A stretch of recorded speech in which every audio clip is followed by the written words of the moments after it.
ਵਾਹਿਗੁਰੂ ਜੀ ਕਾ ਖਾਲਸਾ ਵਾਹਿਗੁਰੂ ਜੀ ਕੀ ਫਤਿਹ। ਮੈਂ ਤੁਹਾਡੀ ਹੋਸਟ ਪ੍ਰੀਤ ਕੌਰ ਨਿਊਜ਼ TV 84 ਦੇ ਨਾਲ ਵਿਊਅਰਸ।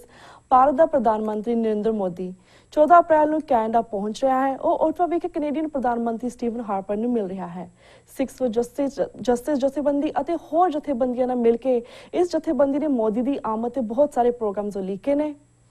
ਇਸ ਦੇ ਨਾਲ ਸਿੱਖ ਫॉर ਜਸਟਿਸ ਨੇ ਕੈਨੇਡਾ ਦੀ ਅਟਾਰਨੀ ਜਨਰਲ ਦੇ ਕੋਲ ਇੱਕ ਸ਼ਿਕਾਇਤ ਦਾਇਰ ਕਰਕੇ ਬੇਨਤੀ ਕੀਤੀ ਹੈ ਕਿ ਭਾਰਤ ਦੇ ਪ੍ਰਧਾਨ ਮੰਤਰੀ ਨਰਿੰਦਰ ਮੋਦੀ ਦੇ ਖਿਲਾਫ ਕੈਨੇਡੀਅਨ ਕਾਨੂੰਨ ਅਨੁਸਾਰ ਤਸ਼ੱਦਦ ਅਤੇ ਨਸਲਕੁਸ਼ੀ ਲਈ ਅਪਰਾਧਿਕ ਮੁਕੱਦਮਾ ਚਲਾਇਆ ਜਾਵੇ। ਕੈਨੇਡਾ ਦੇ ਕਾਨੂੰਨ ਦੇ ਵਿੱਚ ਇਹ ਵਿਵਸਥਾ ਹੈ ਕਿ ਹਰ ਉਸ ਵਿਅਕਤੀ ਦੇ ਖਿਲਾਫ ਤਸ਼ੱਦਦ ਦਾ ਮੁਕੱਦਮਾ ਚਲਾਇਆ ਜਾ ਸਕਦਾ ਹੈ ਜਿਸ ਨੇ ਕੈਨੇਡਾ ਤੋਂ ਬਾਹਰ ਤਸ਼ੱਦਦ ਕੀਤਾ ਹੋਵੇ ਪਰ ਉਸ ਅਪਰਾਧ ਤੋਂ ਬਾਅਦ ਉਹ ਕੈਨੇਡਾ ਦੇ ਵਿੱਚ ਮੌਜੂਦ ਹੋਵੇ। ਵਿਊਅਰਸ, ਇਸ ਸੰਬੰਧੀ ਕੈਨੇਡੀਅਨ ਪੋਸਟ ਹੋਰ ਮੀਡੀਆ ਦੀਆਂ ਸੁਰਖੀਆਂ ਇਹੀ ਰਹੀਆਂ ਕਿ ਇਜ਼ ਮੋਦੀ ਅ ਰੌਕਸਟਾਰ ਔਰ ਅ ਬੁਚਰ। ਸੋ ਇੱਥੇ ਨਰਿੰਦਰ ਮੋਦੀ ਨੂੰ ਰੌਕਸਟਾਰ ਕਹਿਣ ਵਾਲੇ ਲੋਕਾਂ ਨੂੰ ਦੱਸਣਾ ਜ਼ਰੂਰੀ ਹੈ ਕਿ ਦੇਸ਼ ਨੂੰ ਚਲਾਉਣ ਲਈ ਗੰਭੀਰ ਤਬੀਅਤ ਵਾਲਾ ਸਿਆਣਾ ਪੁਰਸ਼ ਚਾਹੀਦਾ ਹੈ, ਰੌਕਸਟਾਰ ਨਹੀਂ। ਜਦੋਂ ਇਸ ਦੇ ਹੱਥ ਇੱਕ ਸੂਬੇ ਦੀ ਤਾਕਤ ਆਈ ਤੇ ਇਸ ਨੇ ਮੁਸਲਮਾਨਾਂ ਦਾ ਘਾਣ ਕਰਨਾ ਸ਼ੁਰੂ ਕਰ ਦਿੱਤਾ, ਸਿੱਖ ਕਿਸਾਨਾਂ ਨੂੰ ਬੇਕਾਰ ਕਰਨਾ ਸ਼ੁਰੂ ਕਰ ਦਿੱਤਾ, ਜ਼ਮੀਨਾਂ ਖੋਹਣੀਆਂ ਸ਼ੁਰੂ ਕਰ ਦਿੱਤੀਆਂ। ਇਹ ਹੈ ਅਸਲੀਅਤ ਇਸ ਰੌਕਸਟਾਰ ਦੀ, ਜਿਹੜਾ ਘੱਟ ਗਿਣਤੀ ਕੌਮਾਂ ਦੀ ਮੌਤ ਦਾ ਤਾਂਡਵ ਨੱਚ ਰਿਹਾ ਹੈ। ਵਿਊਅਰਸ, ਅੱਜ ਅਸੀਂ ਨਰਿੰਦਰ ਮੋਦੀ 3 ਦਿਨਾਂ ਦੇ ਕੈਨੇਡਾ ਦੇ ਦੌਰੇ ਅਤੇ ਸਿੱਖ ਫॉर ਜਸਟਿਸ ਵੱਲੋਂ ਦਾਇਰ ਪਟੀਸ਼ਨ ਤੇ ਕੰਪਲੇਨ ਬਾਰੇ ਸਿੱਖ ਫॉर ਜਸਟਿਸ ਦੇ ਲੀਗਲ ਐਡਵਾਈਜ਼ਰ ਸਰਦਾਰ ਗੁਰਪਤਵੰਤ ਸਿੰਘ ਪੰਨੂ ਜੀ ਨਾਲ ਗੱਲਬਾਤ ਕਰਾਂਗੇ, ਜਿਹੜੇ ਕਿ ਕੈਨੇਡਾ ਤੋਂ ਸਾਡਾ ਫੋਨ ਲਾਈਨ ਤੇ ਜੁੜ ਚੁੱਕੇ ਨੇ। ਜੀ ਵੀਰ ਜੀ, ਵਾਹਿਗੁਰੂ ਜੀ ਕਾ ਖਾਲਸਾ ਵਾਹਿਗੁਰੂ ਜੀ ਕੀ ਫਤਿਹ। ਭੈਣ ਜੀ ਤੁਹਾਨੂੰ ਵੀ ਤੇ TV 84 ਵੇਖਣ ਵਾਲੇ ਸਾਰੇ ਭੈਣਾਂ ਤੇ ਭਰਾਵਾਂ ਨੂੰ ਵਾਹਿਗੁਰੂ ਜੀ ਕਾ ਖਾਲਸਾ ਵਾਹਿਗੁਰੂ ਜੀ ਕੀ ਫਤਿਹ। ਜੀ ਜੀ ਵੀਰ ਜੀ, ਜਿਸ ਤਰ੍ਹਾਂ ਤੁਸੀਂ ਪਹਿਲਾਂ ਪਟੀਸ਼ਨ ਦਾਇਰ ਕੀਤੀ ਸੀ, ਫਿਰ ਅਸੀਂ ਕਾਫੀ ਸਾਰੇ ਤੁਸੀਂ ਪ੍ਰੋਟੈਸਟ ਰੱਖੇ ਨੇ, ਪਰ ਜਿਸ ਤਰ੍ਹਾਂ ਹੁਣ ਤੁਸੀਂ ਇੱਕ ਹੋਰ ਅੱਗੇ ਸਟੈਪ ਅੱਗੇ ਲਿੱਤਾ ਹੈ ਸਿੱਖ ਫॉर ਜਸਟਿਸ ਵੱਲੋਂ, ਜਦ ਤੁਸੀਂ ਟੋਰਾਂਟੋ ਦੇ ਵਿੱਚ ਲਾਅ ਫਰਮ ਹਾਇਰ ਕੀਤਾ ਹੈ, ਜਿਸ ਤਰ੍ਹਾਂ ਹੀ ਤੁਸੀਂ ਨਰਿੰਦਰ ਮੋਦੀ ਨੇ ਜਿਹੜੇ ਮੁਸਲਮਾਨਾਂ ਦਾ ਉਸਨੇ ਕਤਲੇਆਮ ਕੀਤਾ ਹੈ, ਨਸਲਕੁਸ਼ੀ ਕੀਤੀ, ਉਸ ਬਾਰੇ ਕੰਪਲੇਨ ਕੀਤੀ ਹੈ, ਇਸ ਬਾਰੇ ਸਾਡੇ ਦਰਸ਼ਕਾਂ ਨੂੰ ਪੂਰੇ ਵੇਰਵੇ ਸਹਿਤ ਜਾਣਕਾਰੀ ਦਿਓ ਪਹਿਲਾਂ। ਦੇਖੋ, ਜਿਹੜਾ ਭਾਰਤ ਦਾ ਪ੍ਰਧਾਨ ਮੰਤਰੀ ਮੋਦੀ ਹੈ ਜੀ, ਜੋ ਉਸਨੇ ਜੁਰਮ ਕੀਤੇ ਹੈ 2002 ਦੇ ਵਿੱਚ ਜਾਂ ਉਸ ਤੋਂ ਵੀ ਪਹਿਲਾਂ ਜਦੋਂ LK ਅਡਵਾਨੀ ਦੀ ਰੱਥ ਯਾਤਰਾ ਚੱਲੀ ਸੀ, ਹਾਂਜੀ, ਤੇ ਰੱਥ ਯਾਤਰਾ ਨੂੰ ਚਲਾਉਣ ਵਾਲਾ ਉਸ ਜਿਹੜੀ ਇਹ ਰੱਥ ਹੈ ਉਸ ਨੂੰ ਚਲਾਉਣ ਵਾਲਾ ਜਿਹੜਾ ਹੈ ਉਸ ਵਕਤ ਲੋ ਲੈਵਲ ਦਾ BJP ਦਾ ਲੀਡਰ ਇਹ ਮੋਦੀ ਸੀ, ਹਾਂਜੀ। ਔਰ ਉਹ 90 ਤੋਂ ਘੱਟ ਗਿਣਤੀਆਂ ਦਾ ਔਰ ਮੁਸਲਮਾਨ ਭੈਣ ਭਰਾਵਾਂ ਦੀ ਘੱਟੋ ਘੱਟ 17 ਜਗ੍ਹਾ ਤੇ ਅਲੱਗ ਉਹਨਾਂ ਦੀ ਕਤਲੋਗਾਰਤ ਹੋਈ।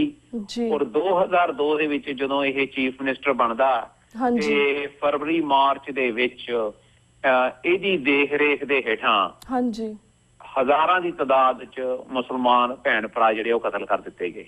ਬਿਲਕੁਲ ਜੀ। ਕੈਨੇਡਾ ਦੀ ਫੇਰੀ ਦੇ ਦੌਰੇ ਦੇ ਦੌਰਾਨ ਅਸੀਂ ਇਹਦੀ ਇੱਕ ਪਟੀਸ਼ਨ ਦਰਜ ਕੀਤੀ ਹੈ, ਹਾਂਜੀ, ਪ੍ਰਧਾਨ ਮੰਤਰੀ ਹਾਰਪਰ ਨੂੰ, ਹਾਂਜੀ, ਜਿਹੜੀ ਕਿ ਸਿੱਖ ਕੌਮ ਦੇ ਹੱਕ ਦੀ ਹੈ ਵੀ ਸਿੱਖ ਕੌਮ ਦੇ ਖੁਦ ਮੁਖਤਿਆਰੀ ਦਾ ਹੱਕ ਜਿਹੜਾ ਉਹ ਪ੍ਰਮਾਣਿਤ ਕਰਵਾਇਆ ਜਾਏ, ਹਾਂਜੀ, ਔਰ ਭਾਰਤੀ ਕਬਜ਼ੇ ਵਾਲੇ ਪੰਜਾਬ ਦੇ ਵਿੱਚ ਰੈਫਰੈਂਡਮ ਕਰਵਾਇਆ ਜਾਏ ਜੀ। ਕਿਉਂਕਿ ਜਦੋਂ ਤੁਸੀਂ ਕਿਸੇ ਲੋਕਤੰਤਰਕ ਸੋ ਕਾਲਡ ਭਾਰਤ ਵਰਗੇ ਦੇਸ਼ ਨੂੰ ਰਿਪਰੈਜ਼ੈਂਟ ਕਰਦੇ ਹੋ ਤੇ ਕੈਨੇਡਾ ਦੇ ਜੋ ਮਨੁੱਖੀ ਅਧਿਕਾਰਾਂ ਦੀਆਂ ਕਦਰਾਂ ਕੀਮਤਾਂ ਜੀ, ਉਹਨਾਂ ਦੇ ਉੱਤੇ ਪੂਰਾ ਉਤਰਨਾ ਜਾਂ ਖਰਾ ਉਤਰਨਾ ਹਰ ਉਸ ਲੀਡਰ ਦਾ, ਨੇਤਾ ਦਾ ਜਿਹੜਾ ਇੱਥੇ ਆਉਂਦਾ ਉਹ ਕੈਨੇਡਾ ਦਾ ਫਰਜ਼ ਹੈ ਵੀ ਉਸ ਲੈਵਲ ਦਾ ਹੋਵੇ ਜੀ ਜੀ। ਦੂਸਰੇ ਪਾਸੇ ਜਿਹੜੀ ਅਟਾਰਨੀ ਜਨਰਲ ਕੋਲ ਇੱਕ ਕ੍ਰਿਮੀਨਲ ਕੰਪਲੇਂਟ, ਫੌਜਦਾਰੀ ਕੰਪਲੇਂਟ ਦਰਜ ਕੀਤੀ ਗਈ ਹੈ, ਹਾਂਜੀ, ਔਰ ਉਹਦੇ ਵਿੱਚ ਇਹ ਆਖਿਆ ਗਿਆ ਕਿਉਂਕਿ ਜਦੋਂ ਕ੍ਰਾਈਮ ਨਸਲਕੁਸ਼ੀ ਦਾ ਹੋਵੇ, ਜੈਨੋਸਾਈਡ ਦਾ ਹੋਵੇ, ਹਾਂਜੀ, ਔਰ ਕ੍ਰਾਈਮ ਟਾਰਚਰ ਦਾ ਹੋਵੇ ਤੇ ਕੈਨੇਡਾ ਦਾ ਕਾਨੂੰਨ ਹੈ ਕਿ ਪਹਿਲਾਂ ਤੁਸੀਂ ਅਟਾਰਨੀ ਜਨਰਲ ਨੂੰ ਕੰਪਲੇਂਟ ਦਰਜ ਕਰਨੀ ਹੈ ਜੀ, ਜਾਂ ਉਹ ਪ੍ਰੋਸੀਕਿਊਸ਼ਨ ਕੇਸ ਸਟਾਰਟ ਕਰਨਗੇ। ਜੇ ਉਹ ਨਹੀਂ ਸ਼ੁਰੂ ਕਰਨਗੇ ਫਿਰ ਤੁਸੀਂ ਕੋਸ਼ਿਸ਼ ਕਰ ਸਕਦੇ ਹੋ, ਹਾਂਜੀ। ਸੋ ਇਹ ਕੰਪਲੇਂਟ ਪੀਟਰ ਮੈਕੇ ਦੇ ਕੋਲ 8 ਤਰੀਕ ਨੂੰ ਜਿਹੜੀ ਉਹ ਪਹੁੰਚ ਚੁੱਕੀ ਹੈ ਜੀ। ਔਰ ਕੈਨੇਡਾ ਦਾ ਜਿਹੜਾ ਮੇਨ ਸਟਰੀਮ, ਜਿਹਨੂੰ ਆਪਾਂ ਮੇਨ ਮੀਡੀਆ, ਨੈਸ਼ਨਲ ਪੋਸਟ ਜਾਂ ਗਲੋਬ ਐਂਡ ਮੇਲ ਜਾਂ ਟੋਰਾਂਟੋ ਸਟਾਰ ਜਾਂ ਆਪਾਂ CBC ਦੱਸਦੇ ਹਾਂ, ਹਾਂਜੀ, ਉਹਨਾਂ ਸਭਨਾਂ ਨੇ ਪ੍ਰਧਾਨ ਮੰਤਰੀ ਦੇ ਆਫਿਸ ਨੂੰ, ਹਾਰਪਰ ਨੂੰ ਪੁੱਛਿਆ ਵੀ ਇਸ ਦੇ ਉੱਤੇ ਕੀ ਕਰਦੇ ਪਏ ਹੋ। ਬਿਲਕੁਲ। ਮਿਨਿਸਟਰੀ ਆਫ ਫਾਰਨ ਅਫੇਅਰਸ ਨੂੰ ਪੁੱਛਿਆ ਵੀ ਤੁਹਾਡੇ ਇਹਦੇ ਤੇ ਕੀ ਵਿਚਾਰ ਹੈ ਜੀ। ਉਹਨਾਂ ਨੇ ਕੱਲ ਇਹ ਇੱਕ ਸਟੇਟਮੈਂਟ ਇਸ਼ੂ ਕੀਤੀ ਹੈ, ਹਾਂਜੀ, ਕਿ ਅਸੀਂ ਜਿਹੜੀ ਇੰਡੀਅਨ ਕੈਨੇਡੀਅਨ ਕਮਿਊਨਿਟੀ ਹੈ ਇਨਕਲੂਡਿੰਗ ਸਿੱਖਸ, ਅਸੀਂ ਉਹਨਾਂ ਦੀ ਬੜੀ ਕਦਰ ਕਰਦੇ ਹਾਂ ਔਰ ਉਹਨਾਂ ਸੰਸਥਾਵਾਂ ਦੀ ਜਿਹੜੇ ਕਿ ਮਨੁੱਖੀ ਅਧਿਕਾਰ ਤੇ ਲੋਕਤੰਤਰ ਕਦਰਾਂ ਕੀਮਤਾਂ ਨੂੰ ਸਾਹਮਣੇ ਲੈ ਕੇ ਆ ਰਹੇ ਹੈ। ਹਾਂਜੀ। ਸੋ ਕੰਪਲੇਂਟ ਦੀ ਜਿਹੜੀ ਹੈ ਉਹ ਅੱਜ ਰਾਤ ਤੱਕ ਵੇਟ ਕੀਤੀ ਜਾਣੀ ਸੀ ਜੀ ਕਿ ਅਟਾਰਨੀ ਜਨਰਲ ਦਾ ਵਕੀਲਾਂ ਨੂੰ ਕੀ ਜਵਾਬ ਆਉਂਦਾ। ਹਾਂਜੀ। ਔਰ ਬੜੇ ਸੀਨੀਅਰ ਅਟਾਰਨੀਜ਼ ਕੈਨੇਡਾ ਦੇ ਜਿਨ੍ਹਾਂ ਨੇ ਪਹਿਲੋਂ ਘੱਟੋ ਘੱਟ 40 ਸਾਲ ਦਾ ਉਹਨਾਂ ਨੂੰ ਤਜਰਬਾ ਮਾਰਕਸ ਐਡਵਰਥ ਨੂੰ ਇਹੋ ਜਿਹੇ ਕੇਸ ਲੜਨ ਦਾ, ਹਾਂਜੀ, ਉਹਨਾਂ ਨੂੰ ਇਸ ਦੇ ਵਿੱਚ ਹਾਇਰ ਕੀਤਾ ਗਿਆ ਔਰ ਉਹਨਾਂ ਦੇ ਥਰੂ ਜਿਹੜਾ ਹੈ ਅਗਲਾ ਪ੍ਰੋਸੀਜਰ ਜਿਹੜਾ ਹੈ ਉਹ ਕੱਲ ਤੋਂ ਸ਼ੁਰੂ ਹੋਏਗਾ। ਜੀ ਜੀ। ਤੇ ਵੀਰ ਜੀ ਇਸ ਕੰਪੇਨ ਦੇ ਉੱਪਰ ਵੀ ਇਸ ਤਰ੍ਹਾਂ ਕੱਲ ਜੋ ਪਰਸਨਲ ਅਪਡੇਟ ਲਵਾਂਗੇ, ਪਰ ਜਿਸ ਤਰ੍ਹਾਂ ਕੱਲ ਨੂੰ ਮੋਦੀ 3 ਦਿਨਾਂ ਲਈ ਆ ਰਿਹਾ ਹੈ, ਸੋ ਵਾਟ ਡੂ ਯੂ ਥਿੰਕ, ਤੁਸੀਂ ਕਿਸ ਤਰ੍ਹਾਂ ਮੋਦੀ ਦੇ 3 ਦਿਨਾਂ ਦੌਰੇ ਨੂੰ ਵੇਖਦੇ ਹੋ? ਤੁਹਾਨੂੰ ਕੀ ਲੱਗਦਾ ਹੈ ਕਿ ਇਹਦਾ ਦੌਰਾ ਕਿਸ ਤਰ੍ਹਾਂ ਦਾ ਹੋਵੇਗਾ? ਆਲਸੋ 6 ਫॉर ਜਸਟਿਸ ਵੱਲੋਂ ਜੋ 3 ਦਿਨਾਂ ਲਈ ਪ੍ਰੋਟੈਸਟ ਰੱਖੇ ਗਏ ਨੇ ਜਾਂ ਫਰੀडम ਰੈਲੀਜ਼ ਰੱਖੀਆਂ ਗਈਆਂ ਨੇ, ਉਸ ਬਾਰੇ ਵੀ ਸਾਡੇ ਦਰਸ਼ਕਾਂ ਨੂੰ ਪੂਰੀ ਵੇਰਵੇ ਸਹਿਤ ਜਾਣਕਾਰੀ ਦਿਓ। ਦੇਖੋ 6 ਫॉर ਜਸਟਿਸ ਸ਼੍ਰੋਮਣੀ ਅਕਾਲੀ ਦਲ ਅੰਮ੍ਰਿਤਸਰ ਜਿਹਦੇ ਪ੍ਰਧਾਨ ਸਿਮਰਨਜੀਤ ਸਿੰਘ ਮਾਨ ਪਿਛਲੇ 30 ਸਾਲ ਤੋਂ ਆਪਣੇ ਦ੍ਰਿੜ ਇਰਾਦੇ ਨਾਲ ਇੱਕ ਅਲੱਗ ਸਿੱਖ ਰਾਜ ਦਾ ਸੰਕਲਪ ਖਾਲਿਸਤਾਨ ਦਾ ਜੋ ਕਰਿਆ ਉਹਨਾਂ ਨੇ, ਜੀ ਉਹਨਾਂ ਦੇ ਸਾਥੀ ਔਰ ਅੰਟੈਰੀਓ ਤੋਂ ਲੈ ਕੇ ਆਪਣੇ ਬ੍ਰਿਟਿਸ਼ ਕੋਲੰਬੀਆ ਤੱਕ ਜਿੰਨੀਆਂ ਸਿੱਖ ਸੰਗਤਾਂ ਔਰ ਜਿੰਨੀਆਂ ਸਿੱਖ ਸੰਸਥਾਵਾਂ ਉਹਨਾਂ ਦੇ ਸਹਿਯੋਗ ਦੇ ਨਾਲ ਪਹਿਲਾਂ ਤਾਂ ਕੱਲ 14 ਅਪ੍ਰੈਲ ਨੂੰ ਆਟਵਾ ਦੇ ਵਿੱਚ ਸਿੱਖ ਫਰੀडम ਰੈਲੀ ਕੀਤੀ ਜਾਏਗੀ ਜੀ, ਔਰ ਉਸ ਤੋਂ ਬਾਅਦ 15 ਅਪ੍ਰੈਲ ਨੂੰ ਸ਼ਾਮ ਨੂੰ 6 ਵਜੇ ਰਿਕੋ ਕੋਲੋਸੀਅਮ, ਜਿੱਥੇ ਇਸਨੇ ਉਹ ਭਾਰਤੀ ਵੱਧ ਗਿਣਤੀ ਵਾਲੇ ਜਿਹੜੇ 10,000 ਤੋਂ ਵੱਧ ਉੱਥੇ ਇਕੱਠੇ ਹੋ ਰਹੇ ਆ ਜੀ। ਇਸ ਪ੍ਰਧਾਨ ਮੰਤਰੀ ਮੋਦੀ ਜਿਸ ਤੇ ਸਾਰੀ ਦੁਨੀਆ ਇਨਕਲੂਡਿੰਗ ਆਪਣੀ ਅਮਰੀਕਾ ਔਰ ਕੈਨੇਡਾ ਦੀਆਂ ਸਰਕਾਰਾਂ ਨੇ ਵੀ ਜੁਰਮ ਸਾਬਤ ਕੀਤਾ ਹੈ ਜੀ। ਇਹ ਇੱਕੋ ਇੱਕ ਉਹ ਦੋਸ਼ੀ ਹੈ ਜਿਸ ਨੂੰ ਭਾਰਤ ਦਾ ਇੱਕ ਸੂਬੇ ਦਾ ਚੀਫ ਮਿਨਿਸਟਰ ਹੋਣ ਦੇ ਨਾਤੇ ਉਸ ਨੂੰ ਇਹਨਾਂ ਦੇਸ਼ਾਂ 'ਚ ਵੜਨ ਤੋਂ ਰੋਕ ਲਾਈ ਗਈ ਸੀ ਜੀ। ਸੋ 15 ਅਪ੍ਰੈਲ ਨੂੰ ਸ਼ਾਮ ਨੂੰ 6 ਵਜੇ ਰਿਕੋ ਕੋਲੋਸੀਅਮ ਦੇ ਵਿੱਚ ਸਿੱਖ ਸੰਗਤਾਂ ਆਪਣੇ ਹੱਕ, ਸੱਚ, ਇਨਸਾਫ ਤੇ ਭਾਰਤੀ ਕਬਜ਼ੇ ਵਾਲੇ ਪੰਜਾਬ ਨੂੰ ਆਜ਼ਾਦ ਕਰਵਾਉਣ ਲਈ ਪਹੁੰਚ ਰਹੀਆਂ ਜੀ। ਔਰ ਇਸ ਗੱਲ ਦੀ ਚਰਚਾ ਜੇ ਤੁਸੀਂ ਕੈਨੇਡਾ ਦਾ ਮੀਡੀਆ ਦੇਖ ਲਓ ਜਾਂ ਇਵਨ ਭਾਰਤ ਦਾ ਮੀਡੀਆ ਦੇਖੋ, ਤੁਸੀਂ ਪੁੱਛਿਆ ਵੀ ਇਸ ਨੂੰ 3 ਦਿਨਾਂ ਦਾ ਦੌਰਾ ਕਿਵੇਂ ਹੋਏਗਾ ਜੀ। ਜਦੋਂ ਕਿਸੇ ਨੇ ਜੁਰਮ ਕੀਤਾ ਹੋਵੇ ਔਰ ਉਹਦੀ ਘੱਟ ਗਿਣਤੀ ਦਾ ਕਤਲ ਕੀਤਾ ਹੋਵੇ ਔਰ ਉਹਦੇ ਹੱਥ ਜਿਹੜੇ ਆ ਖੂਨ ਨਾਲ ਰੰਗੇ ਹੋਣ ਤਾਂ ਉਹਦੀ ਜਿਹੜੀ ਜੁਰਮ ਦੀ ਸ਼ੈਡੋ ਹੈ, ਜਿਹੜੀ ਪਰਛਾਈ, ਉਹਨੂੰ ਛੱਡਦੀ ਨੀ ਗੀ ਜੀ।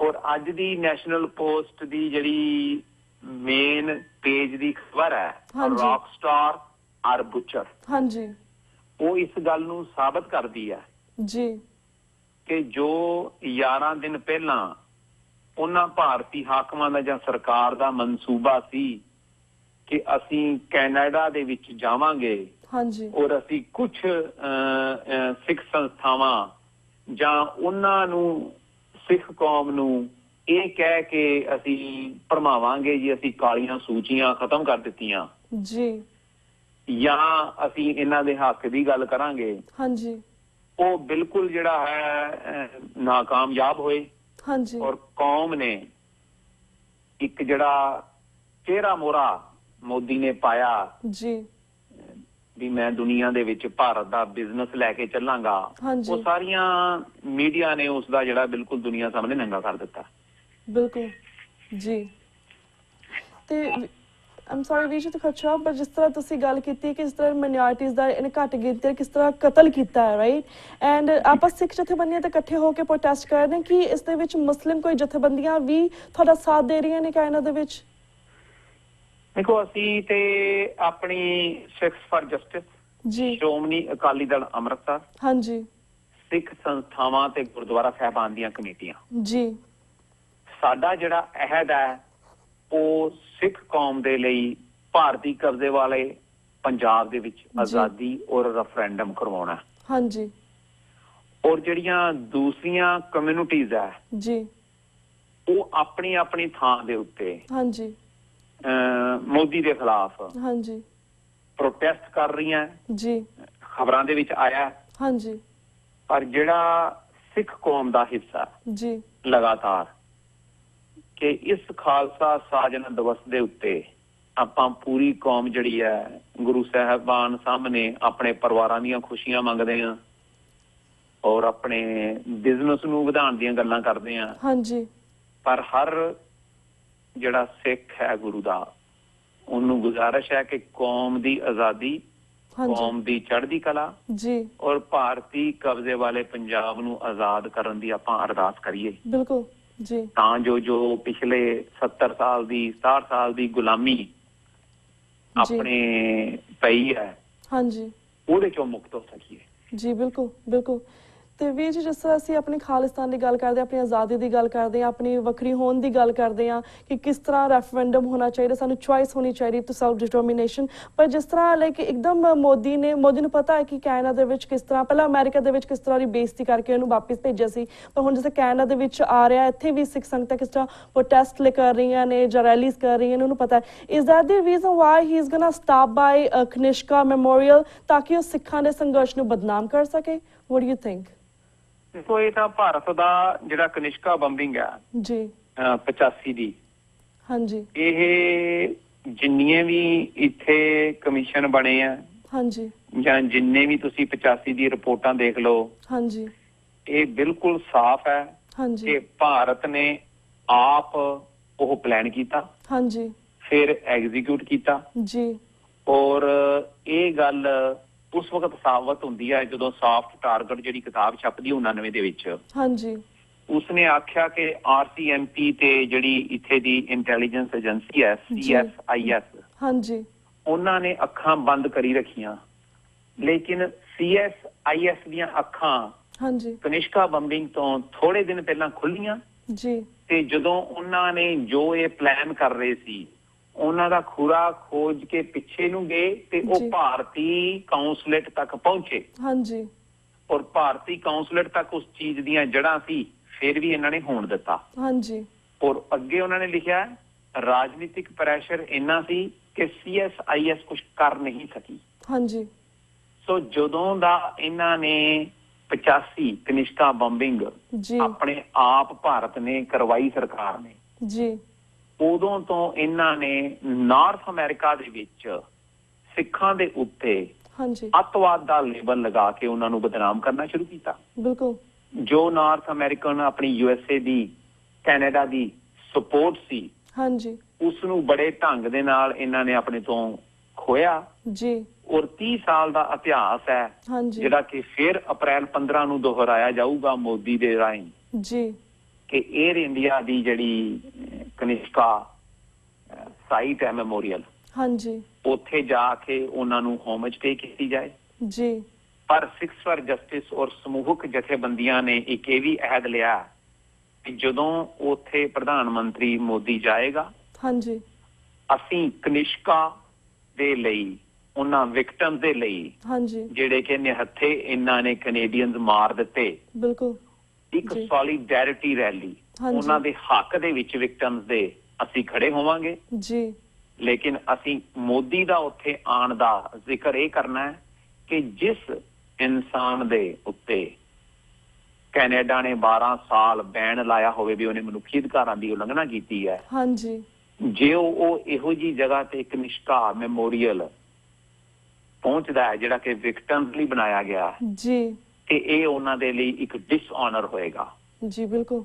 ਸੋ ਅਸੀਂ ਉਹਦੇ ਲਈ ਇੱਕ ਸੋਲੀਡੈਰਿਟੀ ਰੈਲੀ ਦਾ ਵੀ ਪ੍ਰਬੰਧ ਕੀਤਾ, ਜੀ, ਔਰ ਇਹ ਗੱਲ ਦੁਨੀਆ ਦੇ ਸਾਹਮਣੇ, ਜੀ, ਕੈਨੇਡੀਅਨ ਮੀਡੀਆ ਦੇ ਸਾਹਮਣੇ ਅਸੀਂ ਲੈ ਕੇ ਆਵਾਂਗੇ, ਹਾਂਜੀ, ਕਿ ਕੈਨੇਡੀਅਨ ਸਿੱਖ ਇਹ ਮੰਗ ਕਰਦੇ ਆ ਕਿ ਕਨਿਸ਼ਕਾ ਬੰਬਿੰਗ ਦੇ ਵਿੱਚ ਜੋ ਭਾਰਤ ਦਾ ਹੱਥ ਸੀ, ਜੋ ਉਹਨਾਂ ਨੇ ਪਲਾਨ ਕੀਤੀ, ਜਿਹੜੇ ਇਹਨਾਂ ਦੇ ਉਦੋਂ ਦੇ ਕਾਉਂਸਲੇਟ ਦੇ ਮੈਂਬਰ ਸੀ, ਉਹਨਾਂ ਨੂੰ ਇਨਵੈਸਟੀਗੇਟ ਕੀਤਾ ਜਾਏ, ਤਾਂ ਕਿ ਜੋ ਸਿੱਖਾਂ ਦੇ ਉੱਤੇ ਲਗਾਤਾਰ ਭਾਰਤ ਇਹ ਇਲਜ਼ਾਮ ਲਾਉਂਦਾ ਉਸ ਨੂੰ ਹਮੇਸ਼ਾ ਦੇ ਲਈ ਖਤਮ ਕਰ ਦਿੱਤਾ ਜਾਏ। हाँ जी जी वीर जी ਤੇ ਵੀਰ ਜੀ ਥੈਂਕ ਯੂ ਸੋ ਮਚ ਕਿ ਤੁਸੀਂ ਇਸ ਸਾਰੇ ਉੱਪਰ ਅਪਡੇਟ ਆਪਣੀ ਦਿੱਤੀ ਐਂਡ ਅਸੀਂ ਚਾਹਾਂਗੇ ਕਿ ਮੇਬੀ 2-3 ਡੇਜ਼ ਦੇ ਬਾਅਦ ਵੀ ਜਿਸ ਤਰ੍ਹਾਂ ਪ੍ਰੋਟੈਸਟ ਹੋ ਰਹੇ ਨੇ ਰੈਲੀਜ਼ ਹੋ ਰਹੇ ਨੇ ਕੈਨੇਡਾ ਦੇ ਵਿੱਚ ਉਸ ਬਾਰੇ ਵੀ ਸਾਡਾ ਜਾਣਕਾਰੀ ਤੁਹਾਡੇ ਕੋਲ ਲਈਏ ਪਰ ਹੁਣ ਸਾਡਾ ਵਕਤ ਬ੍ਰੇਕ ਵੱਲ ਜਾ ਰਿਹਾ ਤੁਹਾਡੇ ਕੋਲ ਇਜਾਜ਼ਤ ਲੈਂਦੇ ਹਾਂ ਵੀਰ ਜੀ ਵਾਹਿਗੁਰੂ ਜੀ ਕਾ ਖਾਲਸਾ ਵਾਹਿਗੁਰੂ ਜੀ ਕੀ ਫਤਿਹ Viewers, वक्त हो गया एक छोटे से ब्रेक था. Keep watching News TV 84. We'll be right back after a short break.